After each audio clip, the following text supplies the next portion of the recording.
Well, this has been a really exciting 18 hours. I think somebody said 18 hours. It's probably a little less than that for me.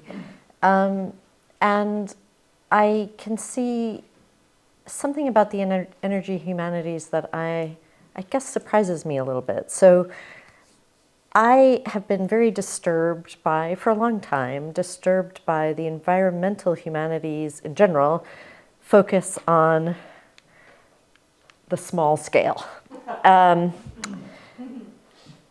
So we've had a lot of people embracing epistemic humility, minor, local, recessive action. So Stacy Alimo, for example, rejects grand mapping. She says that's part of what got us into this trouble in the first place. J.T. Rohn contrasts large-scale white supremacist ecocidal enclosure to histories of small-scale cultivation, alternative ecological stewardship, and Black self-determination. Donna Haraway favors modest possibilities of partial recuperation. So I am wondering, one question I wonder if we could take up in the roundtable is whether energy humanities actually does ask us to think bigger, because every talk that we've heard has been bigger than that. Now, I think, I know, I assume this is a shared understanding of the world, that this focus on the small grows out of the post-humanist critique of human agency, which has been at the heart of the humanities for several decades. So decolonial Black studies and feminist scholars have shown how the overemphasis or the overweening sense of human agency is it sustained the violence of European imperialism, chattel slavery, and patriarchy. Eco-critics have stressed the ways that humans are not as large as Western man might like to think, but are in fact enmeshed and dependent on multi-species ecologies. And new materialists have pointed to the dependence of human thought and action on non-human things, from alphabets to door hinges, and now we might say all kinds of energy sources. So it's been urgent, this critique, and it seeks to diminish and constrain the arrogance of Western man, who sees the world as his to conquer and exploit. I think this has been incredibly powerful work, but it also has very serious limitations. And I'm going to go after a book today that I apologize if anybody is particularly close to the author. He is a friend of mine too, but this book really, really bothers me. That's Nathan Hensley's new book, Action Without Hope. It just came out in 2025. Hensley argues that we're so fully captured by capitalism with its modes of extraction, calculability, instrumentality, and exploitation that there's no way out except in tiny gestures of solidarity that break with the grammars of the present. Even revolutionary aims, he says, are complicit with capitalism, since these rest on a politics of unfettered will and completed projects. And so Hensley says we should stick to small-scaled acts of reconfiguration, tiny details, and aberrant particularities in aesthetic works. And some of his focus in this book are brushstrokes and typographical irregularities, typos, which he argues are the only way to torque a fallen idiom from the inside, interrupting the smooth functionality of a world whose obscenity is coded into the very structures of everyday thought and speech. Now, one of the reasons this bothers me is that, to my mind, there's a terrible irony at work in the embrace of the small scale. Just 36 companies were responsible for 50% of the world's greenhouse gas emissions in 2023. So literary critics and other environmental humanists would have us diminish human agency at the very moment when a quite small number of human agents are about to wipe out life on an unprecedented scale. We also know that big oil really wants us to focus on our own small-scale actions. They've been campaigning to get us to do this since, I thought, since the 1980s, but Caleb's talk makes me think since the 1950s. Maybe it goes back even earlier. But one of the examples that's widely known is from the 1980s, when the US public grew really worried about overflowing landfills and pushed members of Congress to introduce bills to limit plastic production. And the plastics companies, which as we know are also the oil and gas companies, faced a crisis. As Larry Thomas, the former president of the Society of the Plastics Industry, put it, the feeling was the plastics industry was under fire. We got to do what it takes to take the heat off because we want to continue to make plastic products. So what was the plan? What did Big Oil decide to do? They launched a massive campaign for recycling. They knew full well that very few plastics would actually be recycled. And as you probably know, the most successful programs in the world have never recycled more than 9% of plastics. And what I find most alarming is that they pushed recycling not just to keep us hooked on buying plastic, though that was definitely part of the plan, but also to get us to think that if we recycled, we would stop building a mass environmental movement. Here's Larry Thomas again. If the public thinks recycling is working, then they're not going to be as concerned about the environment. If the public thinks recycling is working, then they're not going to be as concerned about the environment. In other words, getting us to fall into the trap of taking like individual scale responsibility for our own bits of waste distracts our attention from the industry's massive investments in ongoing environmental devastation and stops us from organizing to regulate them. So this worked really well for a while. But then we have a new wave of warnings from scientists about the dangers of global warming, and the fossil fuel industry launches a new campaign to delay government action and distract us from their culpability. And this actually goes on multiple times, but in 2005, probably the most famous example, British Petroleum, now calling itself Beyond Petroleum, starts to acknowledge the dangers of fossil fuels as though it's going to take responsibility for them, but instead asks all of us to take responsibility for them. That's their campaign for the carbon footprint. So we were encouraged to to calculate the climate impacts of our own individual behavior. How much less damage would we do if we adopted a plant-based diet or cycled to work or bought an EV? Even the smallest actions matter, we were told again and again. Now, the carbon footprint, like recycling, those are, I think, two of the most common ways in which people understand themselves to be environmentalists in the public world. So completely successfully incorporated into the public's environmental consciousness. So 2 points I want to make first. One, that the small scale, so beloved by eco-critics, is not a radical counter to the dominant culture. And second, I'm not at all persuaded by the critical claim for total capture by extractive capitalism and colonialism, the idea that the only thing we can do is to torque its grammar from the inside. I think if we take Big Oil as an example, we can see that they don't just dominate easily without any resistance or struggle. There's push and pull in this story. That's why the oligarchs have had to keep renewing their campaigns to divide and disempower us. They can't just smoothly assume their hegemony. And if Big Oil sees sustained public pressure as a dangerous and powerful counterforce to the smooth functioning of fossil-fueled capitalism, then I think we should too. Or to put this another way, when the posthumanists insist on minor and local action, you can almost hear the men in suits cheer in the corridors of power. We're doing exactly what they want us to do, stopping ourselves from organizing large groups to keep the pressure on them. Now, I've suggested that posthumanist theory has persuaded us to embrace the minor and the modest, but I also think that the disempowering focus on the small scale runs deep in the literary tradition. And this has to do with the literary forms that have been most central to Western modernity, at least since 1800, that is, the novel and the lyric poem. Amitav Ghosh, and I am going to talk mostly about the novel. I would be happy to talk about lyric too, but another time maybe. Amitav Ghosh famously argues that the realist novel banishes the collective from the territory of the fictional imagination. And he blames this on the ideologies of our historical moment. But I'd argue that this is at least in part a problem of form. So the novel is typically organized around protagonists, one or a small number of people in a particular situation, often a historical situation. Even when the classic realist novels has aspirations to convey massive social structures and systems, as Alex Wallach has argued, it ends up narrowing its attention to a small number of richly rounded characters at the expense of the mass. So the novel is not very good at crowds, at large numbers.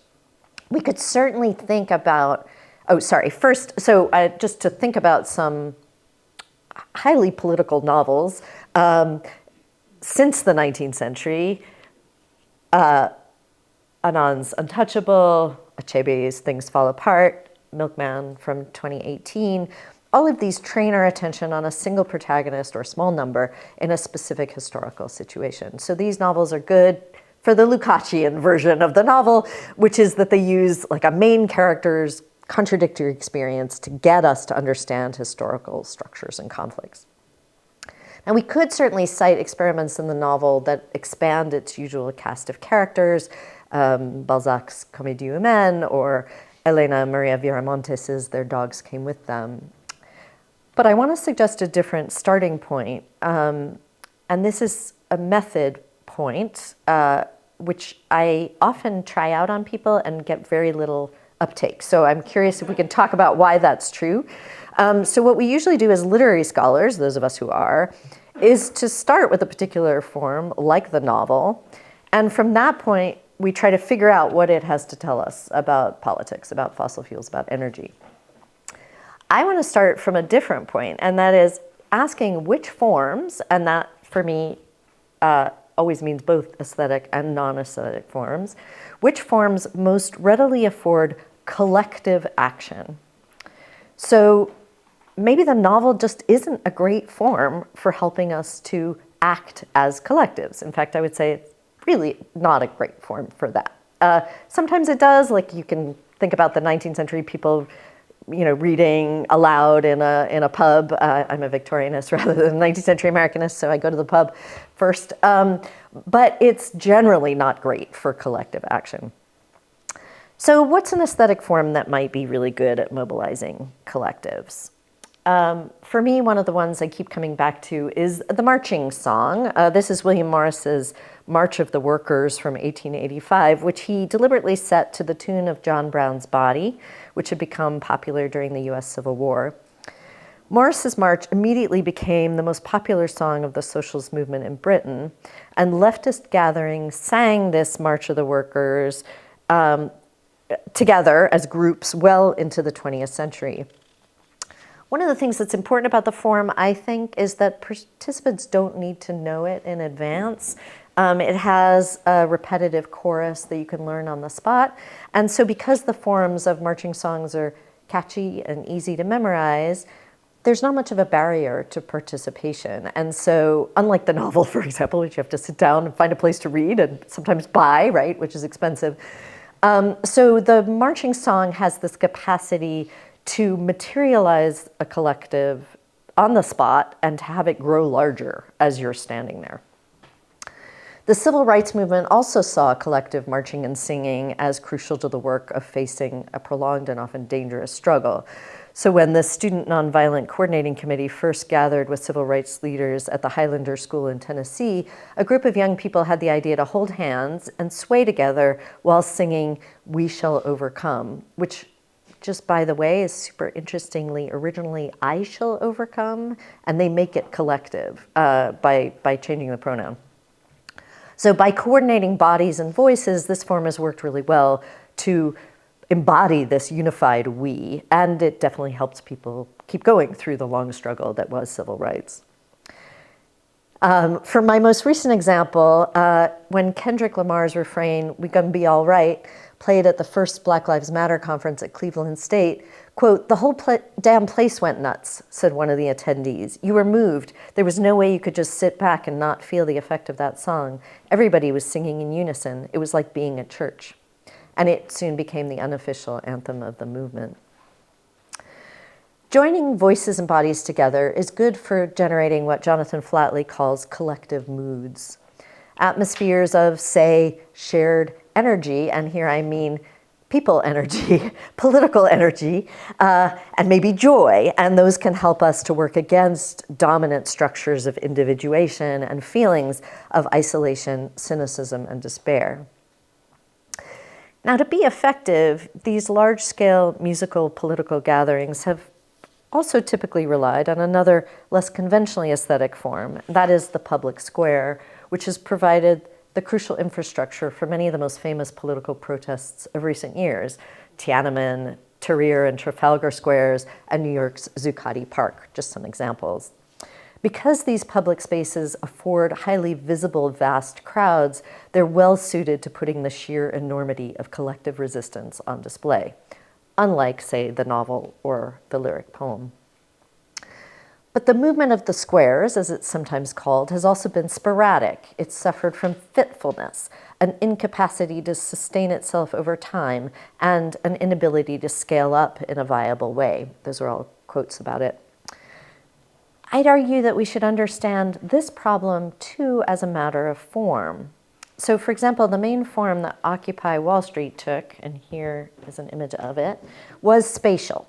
So enough people had to keep occupying Zuccotti Park indefinitely. There was no specific endpoint. There was no clear shared goal for the movement. People just had to keep going. And that meant that they had to withstand activist exhaustion, to return to the term that we were thinking about earlier this morning, and also dwindling media interest with no opportunity to declare or negotiate a victory.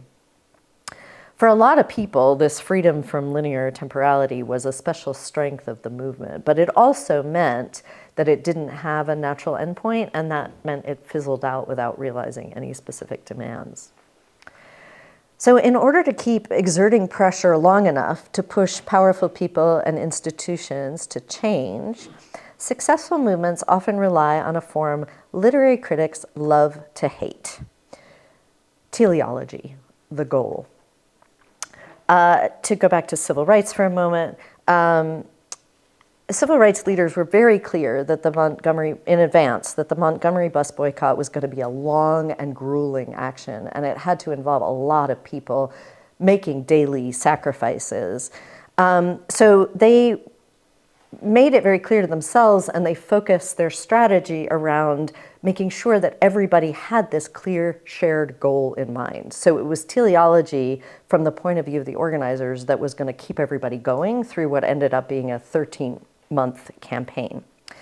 And it worked.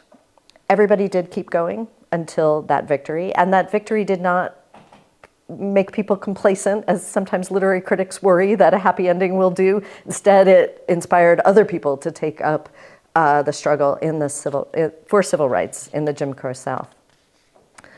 So in formal terms, I've come to believe that end-oriented narrative can be problematic for sure. It can reinforce the status quo, but it also affords the sustaining of large-scale resistance to powerful interests. Organizing collectives is long, hard, messy work. It involves a lot of failure. But the critique of collective action, I believe, is much, much worse. Most dangerous of all, it's a dangerously self-fulfilling prophecy. When critics say, no force can stop corporations and oligarchs from committing unthinkable violence on the most massive scale, they're reinforcing a culture of inaction. And this is a kind of cycle. So you spend your time convincing people that resistance won't work. You say, don't take part in any kind of political action. No one shows up, and what do you know? Resistance doesn't work. I also think that, and I see this around me at Cornell among my students and my colleagues, kind of breezy cynicism is the social norm. And it's easy to discredit the few people who do engage in struggle as naive, attention-seeking, or shrill, which only makes it harder for people who could be recruited to collective action to give up before, or it makes it easier for them to give up before they've even begun. In the past few months, we've seen how lots of rich and powerful institutions, law firms, universities, the Democratic Party, have capitulated to the oligarchs without a fight, and they've specifically joined in the demonization of protesters as part of that capitulation. Too many humanists would have us do the same. But politicians and corporations aren't gods. So I say, let's take up some forms that afford our joining together in large groups to unsettle those 36 companies and the power of big oil. Thank you.